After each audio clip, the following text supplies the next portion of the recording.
The word of the Lord from the book of Proverbs, chapter 5, verses 1 through 23. I'll be reading from the New King James Version, and the title of this section is The Peril of Adultery. Here begins the reading of God's holy word. My son, pay attention to my wisdom.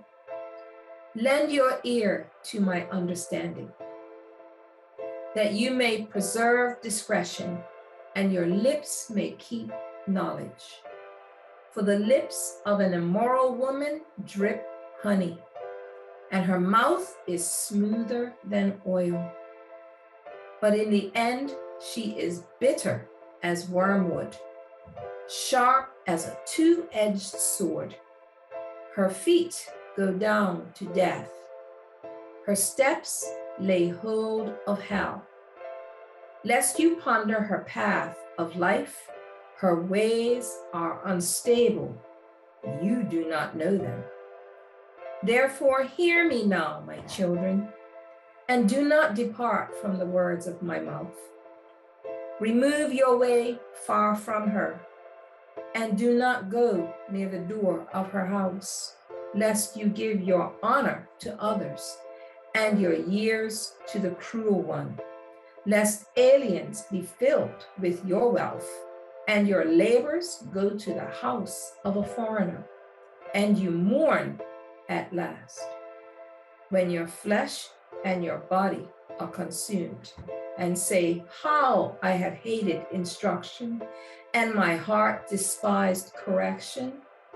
I have not obeyed the voice of my teachers, nor inclined my ear to those who instructed me. I was on the verge of total ruin in the midst of the assembly and the congregation. Drink water from your own cistern, and running water from your own well. Should your fountains be dispersed abroad, streams of water in the streets? Let them be only your own and not for strangers with you. Let your fountain be blessed and rejoice with the wife of your youth. As a loving deer and a graceful doe, let her breasts satisfy you at all times, and always be enraptured with her love. For why should you, my son, be enraptured by an immoral woman and embraced in the arms of a seductress?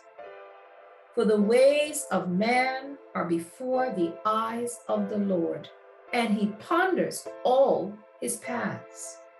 His own iniquities entrap the wicked, and he is caught in the cords of his sin. He shall die for lack of instruction, and in the greatness of his folly he shall go astray. The word of the Lord.